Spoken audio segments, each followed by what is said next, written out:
ന്യൂനമർദ്ദത്തിലേക്ക് സ്വാഗതം. ഇത്തവണ സംസാരിക്കാൻ വിചാരിക്കുന്നത് ദക്ഷിണേന്ത്യൻ സംസ്ഥാനമായ ആന്ധ്രാപ്രദേശ് സർക്കാർ സ്വീകരിച്ച അല്ലെങ്കിൽ സ്വീകരിക്കാൻ പോകുന്ന ഒരു നടപടിയുമായി ബന്ധപ്പെട്ടാണ്. പില്ലാലെ സമ്പദ എന്ന് പറഞ്ഞ് ഒരു പ്രോഗ്രാം അല്ലെങ്കിൽ ഒരു പദ്ധതി ആന്ധ്രാപ്രദേശിൽ അവിടുത്തെ മുഖ്യമന്ത്രി ചന്ദ്രബാബു നായിഡു പ്രഖ്യാപിച്ചിരിക്കുകയാണ്. 2026 മാർച്ചിലാണ് അസംബ്ലിയിൽ അദ്ദേഹം ഈ ഒരു പദ്ധതിയെക്കുറിച്ച് ആദ്യമായിട്ട് അറിയിക്കുന്നത്. ആന്ധ്രാപ്രദേശ് പോപ്പുലേഷൻ മാനേജ്മെൻറ്റ് സ്കീം എന്ന പേരിൽ എന്ന് പൊതുവായി പറയുന്ന ആ പദ്ധതി പില്ലാലെ സമ്പദ എന്നാണ് അതിന് അദ്ദേഹം പേരിട്ടിരിക്കുന്നത്. അതിലേറ്റവും ശ്രദ്ധേയമായ സംഗതി എന്താണെന്ന് ചോദിച്ചാൽ, കൂടുതൽ കുഞ്ഞുങ്ങളെ ജന്മം നൽകുന്ന അമ്മമാർക്ക് അല്ലെങ്കിൽ കുടുംബത്തിന് സർക്കാർ വക വലിയ തോതിലുള്ള ആനുകൂല്യങ്ങൾ പ്രഖ്യാപിക്കുന്നതാണ്. അതിൻ്റെ പൂർണ്ണമായ ഇംപ്ലിമെൻറ്റേഷൻ മിക്കവാറും ഈ ഓഗസ്റ്റ് 15 ശേഷമായിരിക്കും നടക്കാൻ പോകുന്നത്. അതിൻ്റെ ബാക്ക്ഗ്രൗണ്ട് വർക്കുകളെല്ലാം സർക്കാർ ആരംഭിച്ചിരിക്കുകയാണ്. മൂന്നാമത്തെ കുഞ്ഞിന് ജന്മം നൽകുന്ന അമ്മയ്ക്ക് 30,000 രൂപയും 4ാമത്തെ കുഞ്ഞിന് ജന്മം നൽകുന്ന അമ്മയ്ക്ക് 40,000 രൂപയും എന്നുള്ളതാണ് ആ പദ്ധതിയുടെ ഏറ്റവും പ്രധാനപ്പെട്ട ആകർഷണം.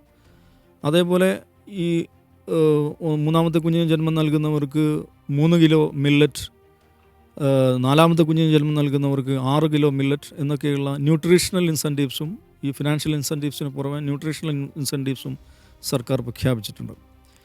അപ്പോൾ ഇത് വളരെ പൊടുന്നനെ ഉണ്ടായ ഒരു സംഭവമല്ല. കഴിഞ്ഞ കുറച്ച് കാലങ്ങളായി ആന്ധ്രാപ്രദേശിൽ ജനസംഖ്യയുമായി ബന്ധപ്പെട്ടിട്ടുള്ള വലിയ തോതിലുള്ള സംവാദങ്ങളും അന്വേഷണങ്ങളും നയപരമായ ആലോചനകൾ നടക്കുന്നുണ്ട്. 2024 അതിൻ്റെ ഒരു ആദ്യ പടി എന്നുള്ള നിലയ്ക്ക് അവരൊരു നിയമ ഭേദഗതി വരുത്തുന്നുണ്ട്. 1993 ആന്ധ്രാപ്രദേശ് പഞ്ചായത്തി രാജ് ആക്ടിലെ 19(3) എന്ന് പറയുന്ന ക്ലോസ് എടുത്തു കളയുകയാണ് അതിൻ്റെ ഭാഗമായിട്ട് നടക്കുന്ന ആദ്യത്തെ ഒരു നിയമ നടപടി എന്ന് പറയുന്നത്. ആന്ധ്രാപ്രദേശ് പഞ്ചായത്ത് രാജ് ആക്ടിൽ 2-ൽ കൂടുതൽ കുഞ്ഞുങ്ങൾക്ക് ജന്മം നൽകുന്നവർക്ക് തദ്ദേശ സ്ഥാപനങ്ങളിലേക്കുള്ള തെരഞ്ഞെടുപ്പിൽ മത്സരിക്കുവാൻ സാധിക്കുമായിരുന്നില്ല. 2-ൽ കൂടുതൽ കുഞ്ഞുങ്ങളുള്ള ആളെ തദ്ദേശ തെരഞ്ഞെടുപ്പിൽ നിന്ന് മത്സരിക്കുന്ന വിലക്കാണ് പഞ്ചായത്ത് രാജ് ആക്ടിലെ 19(3) ഉണ്ടായിരുന്നത്. ഇപ്പോൾ 2024 തന്നെ ആന്ധ്രാപ്രദേശ് അസംബ്ലി ആ ആക്ടിൽ ഭേദഗതി വരുത്തുകയും 19(3) എന്ന് പറയുന്ന ക്ലോസ് എടുത്തു കളയുകയും ചെയ്യുന്നുണ്ട്. നോക്കണം, ഈ പറയുന്ന act panchayat Raj act undivided Andhra Pradesh സർക്കാർ കൊണ്ടുവന്ന നിയമമാണ്, കോൺഗ്രസ് സർക്കാർ കൊണ്ടുവന്ന നിയമമാണ്. അതുകൊണ്ട് തന്നെ സ്വാഭാവികമായിട്ടും പിന്നീട് രൂപീകരിക്കപ്പെട്ട തെലങ്കാന സംസ്ഥാനത്തും ആ ആക്ട് ബാധകമാണ്. 2025 ജനുവരിയിൽ തെലങ്കാന സർക്കാരും ആ ആക്ടിൽ ഭേദഗതി വരുത്തുന്നുണ്ട്. അല്ലെങ്കിൽ 2-ൽ കൂടുതൽ കുഞ്ഞുങ്ങൾ ഉള്ളവർക്ക് തദ്ദേശ തെരഞ്ഞെടുപ്പിൽ മത്സരിക്കാൻ പാടില്ല എന്ന് പറയുന്ന ആ ക്ലോസ് എടുത്തു കളയുന്നുണ്ട്. ആന്ധ്രാപ്രദേശ് എന്ന് പറയുമ്പോൾ നമ്മൾ ശ്രദ്ധിക്കുക, അത് NDA ഭരിക്കുന്ന സംസ്ഥാനമാണ്. BJPയെക്കുറിച്ച് അല്ലെങ്കിൽ BJP സംഘ് പരിവാർ പ്രസ്ഥാനങ്ങൾ അവർ മുന്നോട്ട് വെക്കുന്ന ആശയങ്ങളിൽ വളരെ പ്രധാനപ്പെട്ട അല്ലെങ്കിൽ അവരുടെ രാഷ്ട്രീയ മുദ്രാവാക്യങ്ങളിൽ പ്രധാനപ്പെട്ട ഒരു കാര്യമാണ് പോപ്പുലേഷൻ, ജനസംഖ്യാ നിയന്ത്രണം എന്നൊക്കെ പറയുന്നത്. അപ്പം ആ ജനസംഖ്യാ നിയന്ത്രണത്തെക്കുറിച്ച് നിരന്തരം സംസാരിക്കുകയും ജനസംഖ്യാ വിസ്ഫോടനത്തെക്കുറിച്ചിട്ടുള്ള ജനസംഖ്യാ വർധനവിനെക്കുറിച്ചിട്ടുള്ള ആധികൾ നിരന്തരം സമൂഹത്തോട് പങ്കുവെക്കുകയും ചെയ്യുന്ന ഒരു പാർട്ടിയുടെ നേതൃത്വത്തിലുള്ള മുന്നണി ഭരിക്കുന്ന സംസ്ഥാനം അതാണ് ആന്ധ്രാപ്രദേശ്. ആ ആന്ധ്രാപ്രദേശിലാണ് കൂടുതൽ കുഞ്ഞുങ്ങളെ ജന്മം നൽകുന്നവർക്ക് കൂടുതൽ ആനുകൂല്യങ്ങൾ, സാമ്പത്തികമായ ആനുകൂല്യങ്ങൾ, അതേപോലെ മറ്റു നിലക്കുള്ള ആനുകൂല്യങ്ങൾ പ്രഖ്യാപിച്ചിരിക്കുന്ന ഒരു സ്കീമുമായിട്ട് സർക്കാർ മുന്നോട്ട് പോകുന്നത്. അപ്പോൾ ഇതിനകത്ത് ഒരുപാട് തമാശകളുണ്ട്, ഒരുപാട് വൈരുദ്ധ്യങ്ങളുണ്ട്. ഈ സംഗതിയെക്കുറിച്ച് സംസാരിക്കാനാണ് ഞാൻ വിചാരിക്കുന്നത്. എന്ന് പറഞ്ഞാൽ പോപ്പുലേഷനുമായി ബന്ധപ്പെട്ട പോപ്പുലേഷൻ ഗ്രോത്ത് അല്ലെങ്കിൽ പോപ്പുലേഷൻ കൺട്രോൾ അല്ലെങ്കിൽ ഫാമിലി പ്ലാനിങ് എന്നൊക്കെ പറയുന്ന വിഷയവുമായി ബന്ധപ്പെട്ട് കേന്ദ്ര സർക്കാരും BJPയും മുന്നോട്ട് വയ്ക്കുന്ന യഥാർത്ഥ നയമെന്താണ്, അവരുടെ ശരിയായ നിലപാടെന്താണ്, അവരെന്താണ് ഈ വിഷയത്തിൽ നമ്മുടെ രാജ്യത്തിൻ്റെ ഭാവിയെ മുന്നിൽ കണ്ടുകൊണ്ട് മുന്നോട്ട് വയ്ക്കുന്ന പോളിസി, ഇതിനെക്കുറിച്ച് അന്വേഷിക്കുമ്പോൾ അങ്ങേയറ്റം വിചിത്രമായ കൗതുകകരമായിട്ടുള്ള ഒരുപാട് വൈരുദ്ധ്യങ്ങളിലേക്കാണ് നമ്മൾ ചെന്നുപെടുക.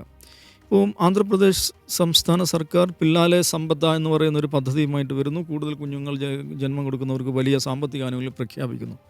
ഇതേ ആന്ധ്രാപ്രദേശുമായിട്ട് അതിർത്തി പങ്കിടുന്ന സംസ്ഥാനമാണ് ഒഡീഷ. ഒഡീഷയിൽ ഒരു നിയമമുണ്ട്. ആ നിയമം ഒഡീഷ ഇപ്പോൾ ഭരിക്കുന്നത് BJP ആണ്. പക്ഷേ ബിജു പട്നായിക്, ജനതാദളിൻ്റെ നേതാവായിരുന്ന ബിജു പട്നായിക് മുഖ്യമന്ത്രിയായിരിക്കുന്ന കാലത്ത് വന്ന നിയമമാണ്. ആ നിയമം നേരത്തെ ആന്ധ്രയിലെ നിയമത്തെ പോലെ തന്നെ 2-ൽ കൂടുതൽ കുഞ്ഞുങ്ങളുള്ള ആളുകളെ തദ്ദേശ തെരഞ്ഞെടുപ്പിൽ നിന്ന് മത്സരിക്കുന്ന വിലക്കുന്ന നിയമമാണ്. ആ നിയമം ഇപ്പോഴും അവിടെ നിലവിലുണ്ട്. ആ സംസ്ഥാനം ഭരിക്കുന്നത് BJP ആണ്. അപ്പോൾ ഇത് ഈ നമ്മുടെ രാജ്യത്തിൻ്റെ പോപ്പുലേഷൻ പോളിസി എന്ന് പറഞ്ഞാൽ എന്താണ്? അത് ഓരോ സംസ്ഥാനത്തിനും സ്പെസിഫിക് ആണോ, അല്ലെങ്കിൽ ദേശീയ തലത്തിൽ നമുക്കൊരു പോളിസിയില്ലേ എന്ന ഒരു വലിയ ചോദ്യത്തിലേക്കാണ് നാം എത്തിക്കുക. അപ്പോൾ അതിലേക്ക് നമ്മൾ ഇറങ്ങുമ്പോൾ ഈ നിലക്ക് ഓരോ സംസ്ഥാനത്തും പല വിധത്തിലുള്ള നിയമങ്ങൾ കാണാൻ പറ്റും. ഓരോ നേതാക്കന്മാർ ഓരോ തരത്തിലുള്ള കാര്യങ്ങൾ പറയുന്നത് കാണാൻ പറ്റും. ഒരു നേതാവ് തന്നെ ഒരു സന്ദർഭത്തിൽ ഒരു കാര്യം പറയുകയും മറ്റൊരു സന്ദർഭത്തിൽ മറ്റൊന്ന് പറയുകയും ചെയ്യുന്നത് നമുക്ക് കാണാൻ പറ്റും. RSSൻ്റെ നേതാക്കൾ ഒന്ന് പറയുന്നത് BJPയുടെ നേതാക്കൾ മറ്റൊന്ന് പറയുന്നത് കാണാൻ പറ്റും. ഇങ്ങനെ അങ്ങേയറ്റം കൺഫ്യൂസിങ് ആയിട്ടുള്ള, അങ്ങേയറ്റം സന്ദേഹം നിറഞ്ഞ നിലപാടുകൾ ഈ വിഷയത്തിൽ, ജനസംഖ്യയുമായി ബന്ധപ്പെട്ട വിഷയത്തിൽ ഈ സംഘ് പരിവാർ ക്യാമ്പിൽ നിന്ന്, അത് ഭരണതലത്തിലാണെങ്കിലും സംഘടനാ തലത്തിലാണെങ്കിലും നമുക്ക് കാണാൻ സാധിക്കും. പക്ഷേ പൊതുവായിട്ട് ഉള്ള ഒരു കാര്യം എന്താണെന്ന് വെച്ചിട്ടുണ്ടെങ്കിൽ, ജനങ്ങൾക്ക് മുമ്പാകെ അല്ലെങ്കിൽ സാമൂഹ്യ മാധ്യമങ്ങൾ നമ്മൾ പരിശോധിച്ച് കഴിഞ്ഞാൽ ജനസംഖ്യയുമായി ബന്ധപ്പെട്ട ആധിയും ഭീതിയും, ഇവിടെ ആരൊക്കെയോ മറ്റവന്മാർ വളർന്നുകൊണ്ടിരിക്കുന്നു, അവിടെ ജനസംഖ്യ കൂടിക്കൊണ്ടിരിക്കുന്നു, ഇവിടെ ജനസംഖ്യ കൂടിക്കൊണ്ടിരിക്കുന്നു എന്നൊക്കെയുള്ള ആധിയും ഭീതിയും സംശയങ്ങളുമൊക്കെ സംഘ് പരിവാർ നേതാക്കൾ നിരന്തരമായിട്ട് ഉന്നയിക്കുന്നത് നമുക്ക് കാണാൻ പറ്റും. ഇപ്പം നമ്മൾ നോക്കുകയാണെങ്കിൽ ഇന്ത്യയിൽ നിരവധി സംസ്ഥാനങ്ങളിൽ ജനസംഖ്യാ നിയന്ത്രണത്തിന് വേണ്ടിയിട്ടുള്ള നിയമങ്ങൾ നിലവിലുണ്ട്. അതിലാദ്യമായിട്ട് നിയമം വരുന്നത് രാജസ്ഥാനിലാണ്. 1992 ഭരോൺ സിംഗ് ഷെഖാവത്ത് മുഖ്യമന്ത്രിയായിരിക്കുന്ന സമയത്താണ് രാജസ്ഥാനിൽ ഈ പറയുന്ന 2-ൽ കൂടുതൽ കുഞ്ഞുങ്ങളെ ജന്മം കൊടുക്കുന്ന ആളുകൾ, 2 കൂടുതൽ കുഞ്ഞുങ്ങളുള്ള ആളുകൾക്ക് തദ്ദേശ തെരഞ്ഞെടുപ്പിൽ മത്സരിക്കാൻ പറ്റില്ല എന്ന നിലയ്ക്ക് അവിടുത്തെ പഞ്ചായത്തി രാജ് ആക്റ്റിൽ ഭേദഗതി കൊണ്ടുവരുന്നത്. അപ്പോൾ ആദ്യമായിട്ട് ഇന്ത്യയിൽ ആ നിലക്കുള്ള നിയമം കൊണ്ടുവരുന്നത് രാജസ്ഥാനാണ്. പിന്നീട് പല സംസ്ഥാനങ്ങളിലും അതിൻ്റെ തുടർച്ചയായിട്ട് നമ്മളത് കാണുന്നുണ്ട്. 1992 രാജസ്ഥാനിൽ വരുന്നു. 1993 ഒഡീഷയിൽ ഇങ്ങനൊരു നിയമം വരുന്നു. പക്ഷേ ഒഡീഷയിൽ BJP അല്ല ഭരിക്കുന്നത്, ജനതാദളാണ്. പിന്നീട് ഗുജറാത്തിൽ നരേന്ദ്രമോദി ഗുജറാത്ത് മുഖ്യമന്ത്രിയായിരിക്കും, ഗുജറാത്തിൽ സമാനമായ നിയമം വരുന്നുണ്ട്. പിന്നീട് പല ഘട്ടങ്ങളിലായിട്ട് പിന്നെ ഹിമാചൽ പ്രദേശ്, മധ്യപ്രദേശ്, മഹാരാഷ്ട്ര എന്നീ സംസ്ഥാനം, ഉത്തരാഖണ്ഡ്, അസം, ഏറ്റവും ഒടുവിൽ വന്നത് അസമിലാണ്. ഈ സംസ്ഥാനങ്ങളിലെല്ലാം 2-ൽ കൂടുതൽ കുഞ്ഞുങ്ങളെ ജന്മം നൽകുന്നവർക്ക് മത്സരിക്കാൻ പറ്റില്ല, തദ്ദേശ തെരഞ്ഞെടുപ്പിൽ മത്സരിക്കാൻ പറ്റില്ല എന്ന നിയമം വരുന്നു. ഇതിൽ ചില സംസ്ഥാനങ്ങളിൽ തദ്ദേശ തെരഞ്ഞെടുപ്പിൽ മാത്രമല്ല സർക്കാർ ജോലികളുടെ കാര്യത്തിൽ പോലും ആ ഒരു ഇത് വരുന്നുണ്ട്. മധ്യപ്രദേശിൽ ഈ ഇത് വരുന്നത് 2000-ലാണ്. ഇദ്ദേഹം കോൺഗ്രസ് നേതാവ് ദിഗ്വിജയ് സിംഗ് മുഖ്യമന്ത്രിയായിരിക്കുകയാണ്. ആദ്യം തദ്ദേശ തെരഞ്ഞെടുപ്പിൽ മത്സരിക്കാൻ പാടില്ല എന്ന് പറഞ്ഞാണ് നിയമം വരുന്നത്. പിന്നീടത് വീണ്ടും മറ്റൊരു നിയമം കൂടെ വരുന്നു. സർക്കാർ ഉദ്യോഗസ്ഥന്മാരെ, സിവിൽ സർവീസ് കോൺട്രാക്ട് റൂളായിട്ട് സർക്കാർ ഉദ്യോഗസ്ഥന്മാർക്ക് 2-ൽ കൂടുതൽ കുഞ്ഞുങ്ങളുണ്ടാകാൻ പാടില്ല എന്ന് പറഞ്ഞാൽ പുതുതായിട്ട് സർക്കാർ ഉദ്യോഗസ്ഥന്മാരായിട്ട് വരാൻ ഉദ്ദേശിക്കുന്ന അപേക്ഷിക്കുന്നവർക്ക് അതുണ്ടാകാൻ പാടില്ലെന്ന് മാത്രമല്ല, ആക്റ്റീവ് എംപ്ലോയീസ് ആയിട്ടുള്ള ആളുകൾക്കും അങ്ങനെ ഉണ്ടാകാൻ പാടില്ല എന്ന് വരുന്നു. അസമിൽ കാര്യങ്ങൾ ഇതിനേക്കാൾ സ്ട്രിക്റ്റാണ്. അവിടെ 2018 സോനോവാൾ ഗവൺമെൻറ്, BJP ഗവൺമെൻറ് ആദ്യം കൊണ്ടുവരുന്നത് ഈ പറയുന്ന തദ്ദേശ തെരഞ്ഞെടുപ്പിൽ മത്സരിക്കാൻ പാടില്ലെന്നുള്ളതാണ്. പിന്നീട് 2021 ആകുമ്പോഴേക്ക് സർക്കാർ സർവീസിൽ അപ്ലൈ ചെയ്യാൻ പറ്റില്ല, അതേമാതിരി സർക്കാർ ഉദ്യോഗസ്ഥന്മാർ, ആക്റ്റീവ് എംപ്ലോയീസ്, അവർക്ക് 2-ൽ കൂടുതൽ കുഞ്ഞുങ്ങൾ ഉണ്ടാകാൻ പാടില്ല എന്ന നിയമം വരുന്നു. എന്ന് മാത്രമല്ല, പിന്നീട് ഹിമന്ത ബിശ്വ ശർമ്മ മുഖ്യമന്ത്രിയായതിനു ശേഷം ഈ പദ്ധതികൾ കൂടുതൽ കർക്കശമാക്കുന്നു. ഗവൺമെൻറ്റിൻ്റെ ബെനിഫിറ്റ് സ്കീം, അതേപോലെ ഈ വെയ്വേഴ്സ്, കടാശ്വാസം തുടങ്ങിയ കാര്യങ്ങൾ അതിന് അപേക്ഷിക്കണമെങ്കിൽ എന്നുണ്ടെങ്കിൽ 2-ൽ കൂടുതൽ കുഞ്ഞുങ്ങൾ പാടില്ല എന്ന് വരുന്നു. എത്രത്തോളം എന്ന് വെച്ചാൽ SHകൾ, സെൽഫ് ഹെൽപ്പ് ഗ്രൂപ്പുകൾ, സ്വാശ്രയ സംഘങ്ങൾക്ക് അവർക്ക് സർക്കാർ സഹായം ലഭിക്കണമെങ്കിൽ ആ സ്വാശ്രയ സംഘത്തിൽ ഒരാൾ പോലും, അതിലംഗങ്ങളായുള്ള ഒരാൾക്ക് പോലും 2-ൽ കൂടുതൽ കുഞ്ഞുങ്ങളുണ്ടാകാൻ പാടില്ല എന്നുള്ള നിലയിൽ മാറ്റങ്ങൾ കൊണ്ടുവരുന്നു. അപ്പോൾ ഇങ്ങനെ വളരെ സ്ട്രിക്റ്റായിട്ടുള്ള നിയമങ്ങൾ ഇന്ത്യയിലെ പല സംസ്ഥാനങ്ങളിലുണ്ട്. അത് ഞാൻ പറഞ്ഞു. പിന്നെ അത് BJP കൂടുതൽ സ്ഥലങ്ങളിലും BJP ഗവൺമെൻറ്റാണ് ആ നിയമങ്ങൾ കൊണ്ടുവന്നത്. പക്ഷേ കോൺഗ്രസ് ഭരിക്കുന്ന സംസ്ഥാനങ്ങളിലും ജനതാദൾ ഭരിക്കുന്ന സംസ്ഥാനത്തും അങ്ങനെ നിയമം വന്നിട്ടുണ്ട്. അപ്പോൾ അങ്ങനെ ഇരിക്കെ ആ സംസ്ഥാനങ്ങളിൽ ഞാൻ അതേക്കുറിച്ച് പിന്നീട് പറയാം. ചില സംസ്ഥാനങ്ങൾ അത് ഇപ്പോൾ റിപ്പീൽ ചെയ്തിട്ടുണ്ട്, പക്ഷേ കുറേയധികം സംസ്ഥാനങ്ങൾ ആ നിയമം നിലനിൽക്കുന്നുണ്ട്. അപ്പോൾ ഇതിലൊരു കോർ പോയിൻ്റ് എന്താണെന്ന് വെച്ചാൽ, ജനസംഖ്യയുമായി ബന്ധപ്പെട്ട് വാട്ട്സ് അവർ നാഷണൽ പോളിസി എന്ന് പറയുന്ന വളരെ പ്രധാനപ്പെട്ട ഒരു ചോദ്യം അവിടെ ബാക്കിയാകുകയാണ്. നമുക്ക് ഇന്ത്യ എന്ന് പറയുന്ന ഒരു രാജ്യം, അതിൽ ജനങ്ങൾ എന്ന് പറയുന്ന ഇന്ത്യൻ പൗരന്മാരാണ്. അപ്പോൾ ഇന്ത്യക്ക് ഒരു ഏകീകൃതമായിട്ടുള്ള, യൂണിഫൈഡ് ആയിട്ടുള്ള, സെൻട്രലൈസ്ഡ് ആയിട്ടുള്ള ഒരു ജനസംഖ്യാ പോളിസി ഉണ്ടോ, അല്ലെങ്കിൽ അങ്ങനെ ഒരു ജനസംഖ്യാ പോളിസി വേണ്ടേ എന്നൊരു ചോദ്യമുണ്ട്. അതല്ല, അങ്ങനെ ഒരു ജനസംഖ്യാ പോളിസി വേണ്ട, കേന്ദ്രീകൃതമായുള്ളൊരു ജനസംഖ്യാ പോളിസി വേണ്ട, ഓരോ സംസ്ഥാനങ്ങൾക്കും ഓരോന്നാകാം എന്നാണോ? ഇതിനകത്ത് ഒരു ക്ലാരിറ്റി ഇല്ല എന്നുള്ളതാണ്. BJP RSS നേതാക്കൾ ജനസംഖ്യയുമായി ബന്ധപ്പെട്ട് വലിയ തോതിലുള്ള ഹൈ വോൾട്ടേജ് പ്രഭാഷണങ്ങൾ, വിദ്വേഷ പ്രചാരണങ്ങൾ നടത്തുമ്പോഴും ഇതുമായി ബന്ധപ്പെട്ട നിയമങ്ങൾ നമ്മൾ എടുത്തു നോക്കിക്കഴിഞ്ഞാൽ വിചിത്രമായിട്ടുള്ള വൈരുദ്ധ്യങ്ങൾ കാണാൻ പറ്റും. അതാണ് ഞാൻ പറഞ്ഞത്. ആന്ധ്രാപ്രദേശിൽ അവർ നിയമം മാറ്റുന്നു എന്ന് മാത്രമല്ല, റിവേഴ്സ് ഗിയറിൽ സഞ്ചരിക്കുകയാണ്. കൂടുതൽ കുഞ്ഞുങ്ങളുണ്ടാകുന്ന ആളുകൾക്ക് ഫിനാൻഷ്യൽ ഇൻസെൻറ്റീവ്സ്, ന്യൂട്രീഷണൽ ഇൻസെൻറ്റീവ്സ് പ്രഖ്യാപിക്കുന്നു. തൊട്ടപ്പുറത്ത ഒഡീഷയിൽ ആ നിയമം നിലനിൽക്കുന്നു, മഹാരാഷ്ട്രയിൽ ആ നിയമം നിലനിൽക്കുന്നു, ഗുജറാത്തിൽ ആ നിയമം നിലനിൽക്കുന്നു, ഉത്തരാഖണ്ഡിൽ ആ നിയമം നിലനിൽക്കുന്നു. BJP ഭരിക്കുന്ന അസമിൽ ആ നിയമത്തിന് പുറകെ വീണ്ടും വീണ്ടും അതിനകത്ത് ഭേദഗതികളും പുതിയ ചട്ടങ്ങളും കൊണ്ടുവന്ന് കൂടുതൽ കർക്കശമാക്കിക്കൊണ്ടിരിക്കുന്നു. പക്ഷെ അതേസമയം രസകരമായ മറ്റൊരു വസ്തുത, ഈ നിയമങ്ങൾ ഉണ്ടാക്കിയ സംസ്ഥാനങ്ങൾ അത് പിൻവലിച്ചു കൊണ്ടിരിക്കുകയും ചിലതെല്ലാം അത് പിൻവലിക്കുകയും അതിൽ നിന്ന് മാറി സഞ്ചരിക്കുകയും നമ്മൾ നടപ്പിലാക്കിയതെല്ലാം നഷ്ടമായിരുന്നു എന്ന് തിരിച്ചറിയുകയും ചെയ്യുന്നു എന്നുള്ളതും കൂടെയുണ്ട്. അപ്പോൾ അതിൽ ഞാൻ നേരത്തെ പറഞ്ഞു, രാജസ്ഥാനിലാണ് ഇങ്ങനെ ഒരു നിയമം ആദ്യമായിട്ട് വരുന്നത്. 1992 ഭരോൺ സിംഗ് ഷെഖാവത്തിൻ്റെ നേതൃത്വത്തിൽ BJP ഗവൺമെൻറ്. പക്ഷേ 2000 ദിഗ്വിജയ് സിംഗിൻ്റെ നേതൃത്വത്തിലുള്ള മധ്യപ്രദേശ് സർക്കാർ ഈ നിയമം മധ്യപ്രദേശിൽ കൊണ്ടുവരുന്നത്. എന്ന് മാത്രമല്ല, തൊട്ടടുത്ത വർഷം ഈ സർക്കാർ ജോലികളുടെ കാര്യത്തിലും കൂടെ ഇങ്ങനൊരു നിയമം അവർ കൊണ്ടുവരികയാണ്. 2-ൽ കൂടുതൽ കുഞ്ഞുങ്ങളുള്ള ആളുകൾക്ക് സർക്കാർ ജോലി പറ്റില്ല എന്ന് പറയുന്ന തരത്തിൽ. അപ്പോൾ 2000 മധ്യപ്രദേശിൽ ഇങ്ങനെ നിയമം കൊണ്ടുവരുമ്പോൾ നമ്മൾ മനസ്സിലാക്കേണ്ടത്, പിന്നീട് ഛത്തീസ്ഗഡ് എന്ന് പറയുന്ന പുതിയ സംസ്ഥാനം രൂപീകരിക്കപ്പെടുന്നുണ്ട്. സ്വാഭാവികമായിട്ട് മധ്യപ്രദേശിലെ നേരത്തെയുള്ള നിയമങ്ങളെല്ലാം ഛത്തീസ്ഗഡിന് ബാധകമാകും. പക്ഷേ നമ്മൾ കാണുന്നു, കാലം സഞ്ചരിക്കവേ പിന്നീട് വന്ന BJP സർക്കാർ ഈ പറയുന്ന നിയമം മധ്യപ്രദേശിൽ നിന്ന് പിൻവലിക്കുന്നു. ഛത്തീസ്ഗഡിൽ അധികാരത്തിൽ നിന്ന് രമൺ സിംഗ് സർക്കാർ ഛത്തീസ്ഗഡിൽ നിന്നും ആ നിയമം പിൻവലിക്കുന്നതാണ് നമ്മൾ കാണുന്നത്. ഹരിയാനയിൽ കോൺഗ്രസ് സർക്കാരാണ് ഇങ്ങനെ നിയമം കൊണ്ടുവരുന്നത്. 2-ൽ കൂടുതൽ കുഞ്ഞുങ്ങളുള്ള ആളുകൾ ഇലക്ഷനിൽ തദ്ദേശ തെരഞ്ഞെടുപ്പിൽ മത്സരിക്കാൻ പാടില്ലെന്നുണ്ട്. അത് വലിയ തോതിലുള്ള നിയമവ്യവഹാരങ്ങളിലൂടെ കടന്നുപോയി. ആ നിയമവ്യവഹാരങ്ങളെക്കുറിച്ച് അറിയണമെങ്കിൽ Javed versus state of Haryana എന്ന് പറയുന്ന കേസ് നമ്മൾ പഠിച്ചാൽ മതിയാവും. ഈ പറയുന്ന നിയമം വ്യക്തി സ്വാതന്ത്ര്യത്തിന് മേലുള്ള, റീപ്രൊഡക്റ്റീവ് റൈറ്റിന് മേലുള്ള കടന്നുകയറ്റമാണ് എന്ന് ആരോപിച്ചുകൊണ്ട് ജാവേദ് എന്ന് പറയുന്ന ഒരാൾ കോടതിയിൽ പോകുന്നു. സുപ്രീം കോടതി വരെ ആ ഒരു നിയമ പോരാട്ടം നീണ്ടുപോകുന്നു. 2003 സുപ്രീം കോടതി സംസ്ഥാന സർക്കാരിൻ്റെ നിലപാടിനെ, അല്ലെങ്കിൽ ആ നിയമത്തെ പിന്തുണച്ചുകൊണ്ട് അതിൽ അന്തിമ വിധി പറയുന്നു.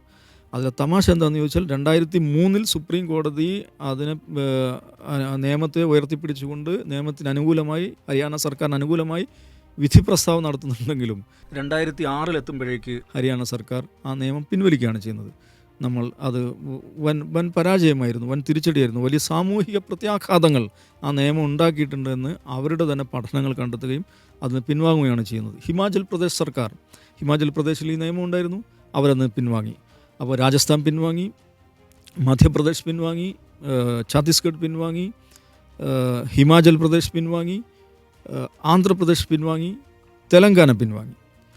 അപ്പോൾ 6 സംസ്ഥാനങ്ങൾ ഈ നിയമങ്ങളിൽ, UP ഇങ്ങനെ നിയമം ഉണ്ടാക്കുമെന്ന് ഇദ്ദേഹം പല ഘട്ടങ്ങളിലായിട്ട് പറഞ്ഞിരുന്നു. അതിൻ്റെ ഡ്രാഫ്റ്റ് ബില്ല് പോലും വന്നിരുന്നു. പക്ഷേ ഇതുവരെ അങ്ങനെ നിയമത്തിലേക്ക് കടന്നിട്ടില്ല. അപ്പോൾ ചില സംസ്ഥാനങ്ങളിൽ ഇങ്ങനെ നിയമം ഉണ്ടാവുകയും കൂടുതൽ കർക്കശമായി മുന്നോട്ട് പോവുകയും ചെയ്യുന്നു. ചില സംസ്ഥാനങ്ങൾ ആ നിയമം ഉണ്ടാക്കുന്നു, ആ നിയമത്തിന് വേണ്ടി കോടതിയിൽ ഫൈറ്റ് ചെയ്യുന്നു, പിന്നീട് അതിൽ നിന്ന് പിൻവാങ്ങുന്നു. ഒരു സംസ്ഥാനം അങ്ങനെ നിയമം ഉണ്ടാക്കുന്നു, നിയമത്തിൽ ഭേദഗതി വരുത്തുന്നു, അതിൽ നിന്ന് പിൻവാങ്ങുന്നു, പിന്നീട് അതിൻ്റെ റിവേഴ്സ് ഗിയറിൽ സഞ്ചരിക്കുന്നു. എന്ന് വെച്ച് കഴിഞ്ഞാൽ എന്താണ് ശരിക്കും നമ്മുടെ രാജ്യത്തിൻ്റെ പോപ്പുലേഷൻ പോളിസി എന്ന് പറയുന്ന കാര്യത്തിൽ തികഞ്ഞ ഡയലമ, അങ്ങേയറ്റത്തെ കൺഫ്യൂഷൻ എന്ന് പറയുന്നൊരവസ്ഥയാണ് നിലവിലുള്ളത് എന്നാണ് നമുക്ക് മനസ്സിലാക്കാൻ സാധിക്കുക. നോക്കൂ, ഒരു രാജ്യത്തെ സംബന്ധിച്ചിടത്തോളം അതിൻ്റെ കോർ എന്ന് പറയുന്നത്, ഏറ്റവും പ്രധാനപ്പെട്ട കാര്യം എന്ന് പറയുന്നത് പോപ്പുലേഷനാണ്.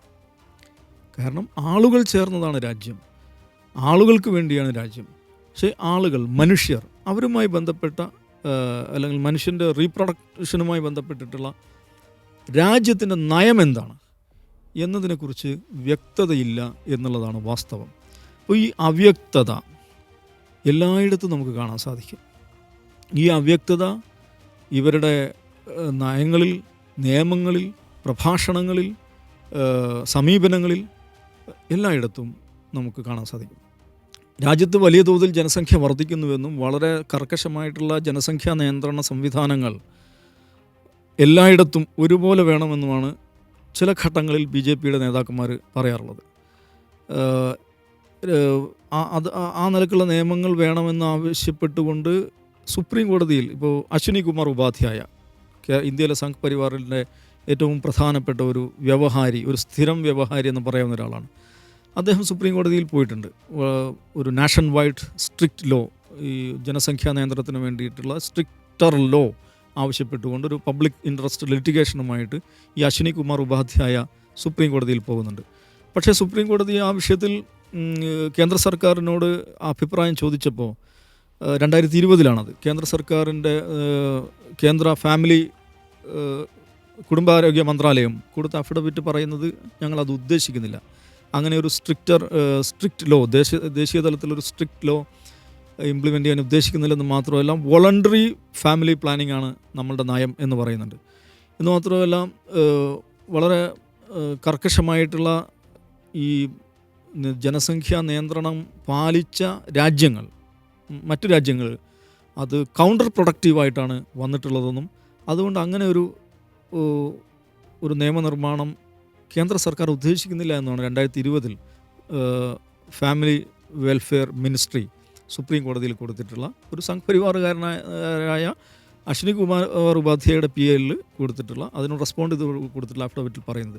പക്ഷേ കൗതുകരമായ കാര്യം എന്താണെന്ന് വെച്ചിട്ടുണ്ടെങ്കിൽ BJPയുടെ തന്നെ MP ലോക്സഭയിലും രാജ്യസഭയിലും 2019 രാകേഷ് സിൻഹ എന്ന് പറയുന്ന BJP MP population regulation bill വേണമെന്ന് ഒരു പ്രൈവറ്റ് ബിൽ അവതരിപ്പിക്കുന്നുണ്ട്. പോപ്പുലേഷൻ റെഗുലേഷൻ ബിൽ എന്ന് പറഞ്ഞിട്ട് 2ൽ കൂടുതൽ കുഞ്ഞുങ്ങളുണ്ടാകാൻ പാടില്ല രാജ്യത്ത് ഒരാൾക്കും, അങ്ങനെ നാഷണൽ വൈഡ് സ്ട്രിക്റ്റ് ലോ വേണമെന്ന് ആവശ്യപ്പെട്ടുകൊണ്ടാണ് 2019 രാകേഷ് സിൻഹ ഒരു പ്രൈവറ്റ് ബിൽ അവതരിപ്പിക്കുന്നത്. BJPയുടെ പ്രധാന നേതാവായുള്ള CP ജോഷി 2022 ലോക്സഭയിൽ ഒരു പ്രൈവറ്റ് ബിൽ അവതരിപ്പിക്കുന്നുണ്ട്. അതും പോപ്പുലേഷൻ കൺട്രോൾ ബിൽ എന്ന പേരിൽ തന്നെ നാഷൻ വൈഡ് സ്ട്രിക്റ്റർ ലെജിസ്ലേഷൻ ആവശ്യപ്പെട്ടുകൊണ്ടാണ് അദ്ദേഹം അങ്ങനെ ചെയ്യുന്നത്. ഗിരിരാജ് സിംഗ് എന്ന് പറയുന്ന BJPയുടെ നേതാവ്, കേന്ദ്രമന്ത്രിയാണ്. അദ്ദേഹം 2019 ജൂലൈയിൽ നടത്തിയൊരു സ്റ്റേറ്റ്മെൻറ്റ്, വളരെ കുപ്രസിദ്ധമായിട്ടുള്ള സ്റ്റേറ്റ്മെൻറ്റാണ്. 2ൽ കൂടുതൽ കുഞ്ഞുങ്ങളുള്ള ആളുകൾക്ക് വോട്ടവകാശം പോലും നൽകാൻ പാടില്ല എന്ന് അദ്ദേഹം പരസ്യമായിട്ട് ആവശ്യപ്പെടുന്നുണ്ട്. 1ലേറെ തവണ ജനസംഖ്യയുമായി ബന്ധപ്പെട്ട് സമാനമായിട്ടുള്ള അഭിപ്രായ പ്രകടനം ഗിരിരാജ് സിംഗ് നടത്തുന്നുണ്ട്. അപ്പോൾ എന്താണ് BJPയുടെ നയം? അതേസമയം നമ്മൾ കാണുന്നു, പല സന്ദർഭങ്ങളിലായിട്ട് RSSൻ്റെ പരമാധ്യക്ഷൻ, RSSൻ്റെ സർസംഘ് ചാലക് ആയിട്ടുള്ള മോഹൻ ഭാഗവത്, നമുക്ക് വലിയ കുടുംബങ്ങളാണ് ആവശ്യം എന്ന് അദ്ദേഹം പറയുന്നുണ്ട്. 3 കുഞ്ഞുങ്ങൾ നിർബന്ധമായും വേണം, ഒരു കുടുംബത്തിൽ 3 കുഞ്ഞുങ്ങൾ നിർബന്ധമായും ആവശ്യമാണ് എന്ന് അദ്ദേഹം പല സന്ദർഭങ്ങളായിട്ട് പ്രസംഗിക്കുന്നുണ്ട്. ഒരേ സമയം BJP നേതാക്കൾ ലോക്സഭയിൽ പ്രൈവറ്റ് ബിൽ അവതരിപ്പിക്കുന്നു, അവരുടെ വ്യവഹാരികൾ കോടതിയിൽ പോകുന്നു, അവരുടെ മന്ത്രി 2ൽ കൂടുതൽ പ്രസവിക്കുന്നവർക്ക് വോട്ടവകാശം പോലും പാടില്ല എന്ന് പറയുന്നു. അവരുടെ അസം പോലെയുള്ള സംസ്ഥാനങ്ങളിൽ ഈ പറയുന്ന സെൽഫ് ഹെൽപ്പ് ഗ്രൂപ്പുകളിൽ പോലും അംഗത്വം നൽകില്ല, 2ൽ കൂടുതൽ ഉള്ളവർക്ക് അംഗത്വം നൽകില്ല എന്നതൊരു സ്റ്റേറ്റ് പോളിസിയായിട്ട് സ്വീകരിക്കുന്നു. സർക്കാർ ജോലിയിൽ അപ്ലൈ ചെയ്യാൻ പറ്റില്ല, 2ൽ കൂടുതൽ കുഞ്ഞുങ്ങൾക്ക് സർക്കാർ ജോലിയിൽ അപ്ലൈ ചെയ്യാൻ പറ്റില്ല എന്ന നിയമം അവിടെ കൊണ്ടുവരുന്നു. അതേസമയം RSSൻ്റെ ചീഫ് നമുക്ക് കൂടുതൽ കുഞ്ഞുങ്ങളുണ്ടാവണം, മിനിമം 3 കുട്ടികളെങ്കിലും വേണം, വലിയ കുടുംബമാണ് അനുഗ്രഹം എന്നൊക്കെ പറഞ്ഞ് പ്രസംഗിക്കുകയും ചെയ്യുന്നു. അപ്പോൾ എന്താണ് ഇത് ശരിക്കും? എന്താണ് സംഘ് പരിവാറിൻ്റെ, RSSൻ്റെ, BJPയുടെ ജനസംഖ്യാ നയം എന്ന് പറയുന്ന ഒരു ചോദ്യം അവിടെ ബാക്കിയാവുകയാണ്. പ്രധാനമന്ത്രി നരേന്ദ്രമോദി 2019 അദ്ദേഹത്തിൻ്റെ സ്വാതന്ത്ര്യദിന പ്രഭാഷണത്തിൽ, ചെങ്കോട്ടയിൽ നടത്തിയ സ്വാതന്ത്ര്യദിന പ്രഭാഷണത്തിൽ അദ്ദേഹം ജനസംഖ്യയെക്കുറിച്ച് ആധിയോടുകൂടി സംസാരിക്കുന്നുണ്ട്. അദ്ദേഹം നമ്മൾക്ക് വലിയ തോതിലുള്ള പോപ്പുലേഷൻ എക്സ്പ്ലോഷനിലേക്ക് പോവുകയാണ്, അതുകൊണ്ട് അതിനെ കൺട്രോൾ ചെയ്യാനുള്ള പദ്ധതികൾ, സ്കീമുകൾ നമ്മൾ ആവിഷ്കരിക്കണമെന്ന് പറയുന്നു. 2020 അദ്ദേഹം പറയുന്നത് പോപ്പുലേഷൻ കൺട്രോൾ എന്ന് പറയുന്നത് അത് രാജ്യസ്നേഹത്തിൻ്റെ ഭാഗമാണ്. അതുകൊണ്ട് പോപ്പുലേഷൻ കൺട്രോൾ ചെയ്ത ആളുകൾ രാജ്യസ്നേഹികളാണ് എന്ന് അദ്ദേഹം പറയുന്നുണ്ട്. നിർമ്മല സീതാറാം ധനമന്ത്രി അവർ ബജറ്റ് പ്രസംഗത്തിനിടയിൽ ഒരു പരാമർശം നടത്തുന്നുണ്ട്. ഈ പോപ്പുലേഷനുമായി ബന്ധപ്പെട്ട ഒരു ഹൈ പവർ കമ്മിറ്റി രൂപീകരിക്കാൻ പോവുകയാണ് എന്ന് അദ്ദേഹം അവർ ഒരു സ്റ്റേറ്റ്മെൻറ്റ് നടത്തി പോകുന്നുണ്ട്. 2025 സ്വാതന്ത്ര്യദിന പ്രഭാഷണത്തിൽ സാക്ഷാൽ പ്രധാനമന്ത്രി നരേന്ദ്രമോദി നേരത്തെ തൊട്ട് മുമ്പത്തെ വർഷം നിർമ്മല സീതാരാമൻ പറഞ്ഞ അതേ കാര്യം എക്കോ ചെയ്യുന്നുണ്ട്. അദ്ദേഹം ഒരു ഹൈ പവർ കമ്മിറ്റി, ഡെമോഗ്രഫിയിൽ വന്നുകൊണ്ടിരിക്കുന്ന മാറ്റങ്ങളെക്കുറിച്ച് പഠിക്കാൻ വേണ്ടിയിട്ടുള്ള ഒരു ഹൈ പവർ കമ്മിറ്റി രൂപീകരിക്കും എന്ന് അദ്ദേഹം സ്വാതന്ത്ര്യദിന പ്രഭാഷണത്തിൽ പറയുന്നുണ്ട്. അതിൻ്റെ തുടർച്ചയിലാണ് 2026 മെയ് 26 ആഭ്യന്തരമന്ത്രി, കേന്ദ്ര ആഭ്യന്തരമന്ത്രി അമിത്ഷാ അദ്ദേഹം ട്വിറ്ററിലൂടെ ഒരു പ്രഖ്യാപനം നടത്തുന്നത്. എന്ന് പറഞ്ഞാൽ ഈ പറയുന്ന നേരത്തെ പ്രധാനമന്ത്രി അദ്ദേഹത്തിൻ്റെ പ്രഭാഷണത്തിൽ പറഞ്ഞ ഹൈ പവർ കമ്മിറ്റി രൂപീകരിച്ചിരിക്കുന്നു എന്ന് അനൗൺസ് ചെയ്തുകൊണ്ടുള്ളൊരു പ്രഖ്യാപനം വരുന്നത്. അപ്പോൾ എന്തിനാണ് ഈ ഹൈ പവർ കമ്മിറ്റി?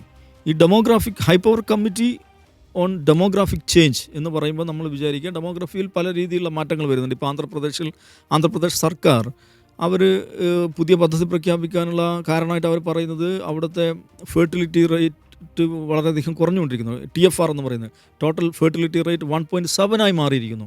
ഏതൊരു സമൂഹത്തെ സംബന്ധിച്ചിടത്തോളം അവരുടെ ജനസംഖ്യ ഒരു റീപ്ലേസ്മെൻറ്റ് ലെവലിൽ നിൽക്കണമെങ്കിൽ 2.1 കുഞ്ഞുങ്ങൾ ആവശ്യമാണ്.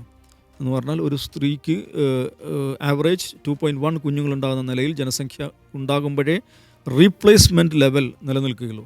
അപ്പോൾ നമ്മുടെ രാജ്യം ആ ഒരു 2.1 നിന്ന് താഴ്ന്നിരിക്കുന്നു എന്നുള്ളതാണ് national family and health survey ഏറ്റവും ഒടുവിലത്തെ സർവേ പോലും പറയുന്നത്. അത് 2 താണിരിക്കുന്നു എന്ന് കേന്ദ്ര സർക്കാരിൻ്റെ തന്നെ ഫാമിലി ആൻഡ് ഹെൽത്ത് സർവേ പറയുന്നുണ്ട്. അപ്പോൾ അങ്ങനെ ഇരിക്കെ ഒരു ഹൈ പവർ കമ്മിറ്റി രൂപീകരിക്കുമ്പോൾ നമ്മൾ സാമാന്യമായി വിചാരിക്കുക ഇങ്ങനെ വരുന്ന ഷിഫ്റ്റുകൾ TFR കുറഞ്ഞുകൊണ്ടിരിക്കുന്നു, TFR കുറയുന്നതിനെക്കുറിച്ച് ചില സംസ്ഥാനങ്ങൾക്ക് വലിയ ആധി ഉണ്ടാകുന്നു, പ്രത്യേകിച്ച് ദക്ഷിണേന്ത്യൻ സംസ്ഥാനങ്ങൾക്ക് ആധി ഉണ്ടാകുന്നു. ചില സംസ്ഥാനങ്ങൾ ഒരു പോളിസി എടുക്കുന്നു, മറ്റു ചില സംസ്ഥാനങ്ങൾ മറ്റു ചില പോളിസി എടുക്കുന്നു. ഇങ്ങനെയൊക്കെയുള്ളൊരു പശ്ചാത്തലത്തിൽ നമുക്ക് കോമൺ ആയിട്ട് എന്താണ് ജനസംഖ്യയിൽ വന്നുകൊണ്ടിരിക്കുന്ന മാറ്റം, അതിൻ്റെ ഡൈനാമിക്സ് എന്താണ്, അതിൽ ഏത് നിലക്കാണ് ഗവൺമെൻറ്റിന് ഇടപെടാൻ സാധിക്കുക എന്നതിനെക്കുറിച്ചൊക്കെ പഠിക്കുകയായിരിക്കും സർക്കാർ ഈ ഒരു ഹൈ പവർ കമ്മിറ്റിയെ കൊണ്ട് ഉദ്ദേശിക്കുന്നതെന്നാണ് നമ്മൾ സാമാന്യമായിട്ട് ധരിക്കുക. പക്ഷേ അമിത്ഷാ അദ്ദേഹത്തിൻ്റെ ട്വീറ്റിൽ പറയുന്നത് ഇൻഫിൽട്രേഷൻ ആ ട്വീറ്റ് തുടങ്ങുന്നതിന് എങ്ങനെയാണ്, ഈ ഹൈ പവർ കമ്മിറ്റിയെക്കുറിച്ച് ജനങ്ങളെ അറിയിക്കുന്ന അദ്ദേഹത്തിൻ്റെ ട്വീറ്റാണ്. Infiltration and other reasons causing unnatural demographic change pose a very significant challenge to the present and future of any nation. To address this very challenge, on 15th August 2025, Prime Minister Narendra Modi ji had announced the high-level committee on demographic change. I am delighted to inform you that the government has now constituted this committee എന്നാണ്. അപ്പോൾ ഇങ്ങനൊരു committee രൂപീകരിക്കുമ്പോൾ അദ്ദേഹത്തിന് മുമ്പിലുള്ള പ്രശ്നം ഈ പറയുന്ന ജനസംഖ്യ ഡൈനാമിക്സിൽ ഘടനയിൽ വന്നുകൊണ്ടിരിക്കുന്ന മാറ്റങ്ങളെ അല്ല, അൺനാച്ചുറൽ ഡെമോഗ്രാഫിക് ചേഞ്ച് എന്നൊരു പദം കാണുന്നു. അതെന്താണ്? അസ്വാഭാവികമായിട്ടുള്ള ജനസംഖ്യ വ്യതിയാനം. അതേപോലെ ഇൻഫിൽട്രേഷൻ ഇന്ത്യയിലെ ജനസംഖ്യാ ഘടനയെ തന്നെ ബാധിക്കുന്ന തരത്തിൽ മാറിയെന്നാണോ? അങ്ങനെയാണെങ്കിൽ അത് ഗുരുതരമായ പ്രശ്നമാണ്. കാരണം ഇൻഫിൽട്രേഷൻ എന്ന് പറയുന്നത് അതിർത്തികളിൽ സംഭവിക്കുന്നതാണ്. കഴിഞ്ഞ 10 വർഷമായി അതിർത്തിയുടെ കാവൽക്കാരൻ നരേന്ദ്രമോദിയും അമിത്ഷായും ഒക്കെയാണ്, ഈ ഭരണകൂടമാണ്. അപ്പോൾ നമ്മുടെ ജനസംഖ്യാ ഘടനയെപ്പോലും അതിനകത്ത് എന്താണ് അൺനാച്ചുറൽ ആയിട്ടുള്ള മാറ്റങ്ങൾ കൊണ്ടുവരാൻ മാത്രം ഇൻഫിൽട്രേഷൻ നടക്കുന്നുണ്ടെങ്കിൽ നമ്മുടെ ബോർഡർ സെക്യൂരിറ്റി മാനേജ്മെൻറ്റ് എന്ന് പറയുന്നത് അങ്ങേയറ്റം സങ്കടകരമായ, അങ്ങേയറ്റം പാത്തറ്റിക് കണ്ടീഷനിലാണ് എന്ന് പറയേണ്ടി വരും. അപ്പോൾ ഒരു high power committee on demographic change അവർ പരിശോധിക്കുന്നത് ഇൻഫിൽട്രേഷനെ കുറിച്ചാണോ? അങ്ങനെയാണെങ്കിൽ അത് സെക്യൂരിറ്റി എക്സ്പേർട്സ് പരിശോധിക്കേണ്ട ഒരു വിഷയമാണല്ലോ. ഇങ്ങനെ ഒരു ഹൈ പവർ കമ്മിറ്റി അല്ലല്ലോ അതേക്കുറിച്ച് പരിശോധിക്കേണ്ടത്. ഇങ്ങനെയൊക്കെയുള്ള ചോദ്യങ്ങളുണ്ട്. അതേപോലെ ഡെമോഗ്രാഫിക് ചേഞ്ചിനെ കുറിച്ച് പഠിക്കാൻ നിശ്ചയിച്ചിട്ടുള്ള കമ്മിറ്റി, ആ കമ്മിറ്റിയിലെ അംഗങ്ങൾ ആരൊക്കെയാണെന്ന് നമ്മൾ നോക്കുമ്പോഴാണ് അതിനേക്കാൾ കൗതുകകരമായിട്ടുള്ള കാര്യങ്ങൾ വരിക. സാധാരണഗതിയിൽ ഒരു കമ്മിറ്റി ഡെമോഗ്രഫിയെക്കുറിച്ച് പഠിക്കുന്ന കമ്മിറ്റിയിൽ ഏതെങ്കിലും ഒരു ഡെമോഗ്രാഫിക് സയൻസ് അല്ലെങ്കിൽ പോപ്പുലേഷൻ സ്റ്റഡീസിൽ അതിൽ എക്സ്പെർട്ടൈസുള്ള ആളുകളെ നമ്മൾ പ്രതീക്ഷിക്കും. പക്ഷേ ആ ഡൊമൈനിൽ നിന്നുള്ള ഒരാൾ പോലും ആ കമ്മിറ്റിയിലില്ല. ആ കമ്മിറ്റിയിലുള്ള ആളുകളുടെ പേരുകൾ നമ്മൾ വായിക്കാം. ഒന്ന് ജസ്റ്റിസ് പ്രകാശ് പ്രഭാകറാണ് നവൽക്കർ. ഇദ്ദേഹം നേരത്തെ സുപ്രീം കോടതിയിൽ ജഡ്ജായിരുന്നു, പിന്നീട് മധ്യപ്രദേശിൽ ലോകായുക്തയായിരുന്ന സമയത്ത് ശിവരാജ് സിംഗ് സർക്കാർ അദ്ദേഹത്തിനും അദ്ദേഹത്തിൻ്റെ ഭാര്യയ്ക്കും വേണ്ടി ഫേവർ ചെയ്തു കൊടുത്തു എന്നുള്ള നിലക്കുള്ള വലിയ വിമർശനങ്ങൾ ഏറ്റുവാങ്ങിയ ആളാണ്. മറ്റൊരാൾ മൃത്യുഞ്ജയ് കുമാർ നാരായണാണ്, ഇപ്പോഴത്തെ സെൻസസ് കമ്മീഷണറാണ്. 2024 അദ്ദേഹത്തിൻ്റെ കാലാവധി കഴിഞ്ഞതാണ്, പക്ഷേ സർവീസ് എക്സ്റ്റെൻഡ് ചെയ്തുകൊണ്ട് അദ്ദേഹം ഇപ്പോഴും ആ സ്ഥാനത്തിരിക്കുകയാണ്. പിന്നെയുള്ള ദുർഗാ ശങ്കർ മിശ്ര, റിട്ടയർഡ് IAS ഓഫീസറാണ്, UPയിലെ ചീഫ് സെക്രട്ടറി ആയിരുന്നു. എഗൻ ചീഫ് സെക്രട്ടറി ആയിരിക്കെ 3 തവണ സർവീസ് എക്സ്റ്റൻഷൻ കിട്ടിയിട്ടുള്ള BJP സർക്കാരിനെ സംബന്ധിച്ചിടത്തോളം പ്രിയപ്പെട്ട ഒരു ഉദ്യോഗസ്ഥനാണ്. ബാലാജി ശ്രീവാസ്തവ എന്ന് പറയുന്ന റിട്ടയർഡ് IPS ഉദ്യോഗസ്ഥനാണ് മറ്റൊരംഗം. പിന്നെ ഷമിക രവി, നേരത്തെ നമ്മൾ വാർത്തകൾ കേട്ട ആളാണ്, പ്രധാനമന്ത്രിയുടെ എക്കണോമിക് അഡ്വൈസറി കൗൺസിൽ അംഗമാണ്. ആ എക്കണോമിക് അഡ്വൈസറി കൗൺസിൽ മുന്നോട്ട് വെച്ചിട്ടുള്ള റെക്കമെൻഡേഷൻസ് പലതും വലിയ തോതിൽ വിവാദമായതാണ്. നേരത്തെ ഇന്ത്യൻ എക്സ്പ്രസ്സിൽ ഒരു വിദേശ സാമ്പത്തിക ശാസ്ത്രജ്ഞൻ്റെ ലേഖനം കോപ്പിയടിച്ചെഴുതി എന്നതിൻ്റെ പേരിൽ വിവാദത്തിൽപ്പെടുകയും അതിൻ്റെ പേരിൽ പരസ്യമായി മാപ്പ് പറയുകയും ഇന്ത്യൻ എക്സ്പ്രസ് ആ ആർട്ടിക്കിൾ പുൾ ഡൗൺ ചെയ്യുകയൊക്കെ ചെയ്ത അനുഭവം ഈ പറയുന്ന ഷമിക രവിയുടെ കാര്യത്തിലുണ്ട്. പിന്നെ ഹോം മിനിസ്ട്രി എന്നുള്ള ജോയിൻറ്റ് സെക്രട്ടറിയാണ് അതിൻ്റെ മെമ്പർ സെക്രട്ടറി ആയിട്ടിരിക്കുന്നത്. ഇത്രയും ആളുകളാണ് ഈ പറയുന്ന high power committee on demographic ചേഞ്ചിലുള്ളത്. അപ്പോൾ ഡെമോഗ്രഫി അല്ലെങ്കിൽ പോപ്പുലേഷൻ സയൻസ്, പോപ്പുലേഷൻ സ്റ്റഡീസ് എന്ന് പറയുന്ന ഡൊമൈനിൽ നിന്നുള്ള ഒരാളെയും നമുക്ക് ഈ കമ്മിറ്റിയിൽ കാണാൻ പറ്റില്ല. അപ്പോൾ എന്താണ് ഡെമോഗ്രഫിക് ചേഞ്ച്? നമ്മുടെ സമൂഹത്തിൽ ഡെമോഗ്രാഫിക് ചേഞ്ച് സംഭവിച്ചുകൊണ്ടിരിക്കുന്നത്. ആ ചേഞ്ച് എന്താണ് എന്നതിനെ സർക്കാർ മനസ്സിലാക്കുന്നുണ്ടോ? അതിനകത്ത് എന്താണ് ഒരു ശാസ്ത്രീയമായിട്ടുള്ള സമീപനം എന്താണ് എന്ന കാര്യത്തെക്കുറിച്ച് ആലോചിക്കുമ്പം ഒരുതരം ഡയലമ, വലിയ തോതിലുള്ള പോളിസി ഡയലമ നമുക്ക് കാണാൻ പറ്റും. 1964 മുതൽ 1964 RSSൻ്റെ അഖിൽ ഭാരതീയ പ്രതിനിധി സഭയിൽ ഈ പറയുന്ന ജനസംഖ്യാ മാറ്റത്തെക്കുറിച്ചിട്ടുള്ള പ്രമേയം നമ്മൾ കാണുന്നുണ്ട്. എന്ന് പറഞ്ഞാൽ ദശാബ്ദങ്ങളായി RSS ഇന്ത്യയിലെ ജനസംഖ്യ മാറിക്കൊണ്ടിരിക്കുകയാണ്, ഇന്ത്യയിലെ ജനസംഖ്യാ ഘടന മാറിക്കൊണ്ടിരിക്കുകയാണ് എന്ന് പറയുന്ന ആ ഒരു തരത്തിലുള്ള ഭയം ജനിപ്പിക്കുന്ന തരത്തിലുള്ള പ്രചാരണങ്ങൾ ദശാബ്ദങ്ങൾക്ക് മുമ്പേ RSS നടത്തിക്കൊണ്ടിരിക്കുന്നതാണ്. അടുത്ത കാലത്ത് അതിൻ്റെ നേതാക്കന്മാർ നടത്തുന്നുണ്ട്. പക്ഷേ ഒരേ സമയം ഈ പറയുന്ന ജനസംഖ്യയെക്കുറിച്ചിട്ടുള്ള ആധിയും ആകുലതകളും പങ്കുവെക്കുകയും അതേസമയം അവരുടെ തന്നെ നിയന്ത്രണത്തിലുള്ള സർക്കാർ, അവരുടെ തന്നെ സഖ്യകക്ഷിയായിട്ടുള്ള സർക്കാർ ജനസംഖ്യ വർദ്ധിപ്പിക്കാൻ ആവശ്യമായിട്ടുള്ള നടപടികൾ സ്വീകരിക്കുകയും അവരുടെ തന്നെ ചീഫായിട്ടുള്ള ആളുകൾ വലിയ കുടുംബങ്ങൾ വേണമെന്നതിനെക്കുറിച്ച് പ്രസംഗിക്കുകയും ഇങ്ങനെയൊക്കെ ചെയ്യുന്ന വളരെ വിചിത്രമായിട്ടുള്ള ഒരു സമ്പ്രദായമാണ് നമ്മൾ കാണുന്നത്.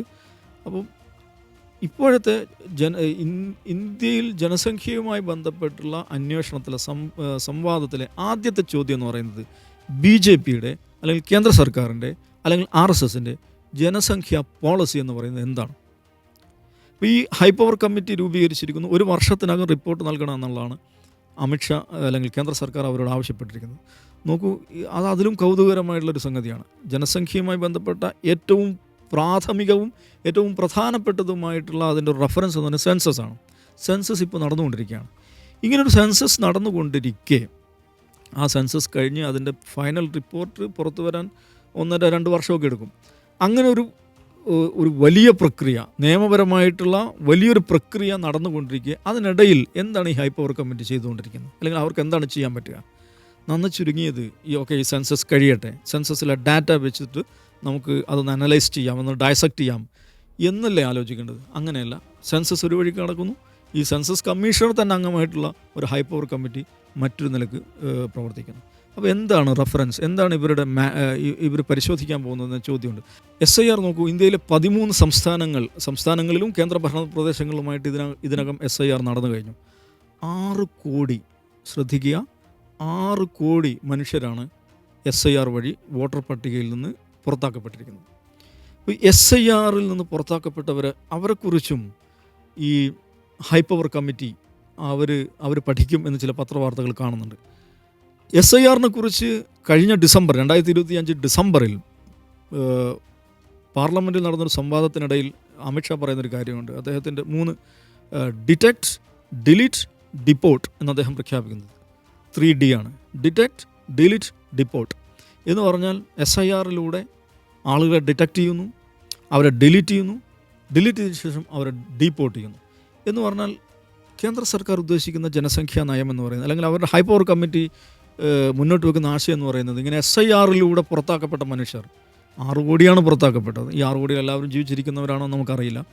അവരെ ഡീപ്പോർട്ട് ചെയ്യുക, അങ്ങനെ ഒരു പോപ്പുലേഷൻ സ്റ്റെബിലിറ്റി കൊണ്ടുവരിക, ഇതാണോ കേന്ദ്ര സർക്കാർ ഉദ്ദേശിക്കുന്നത്?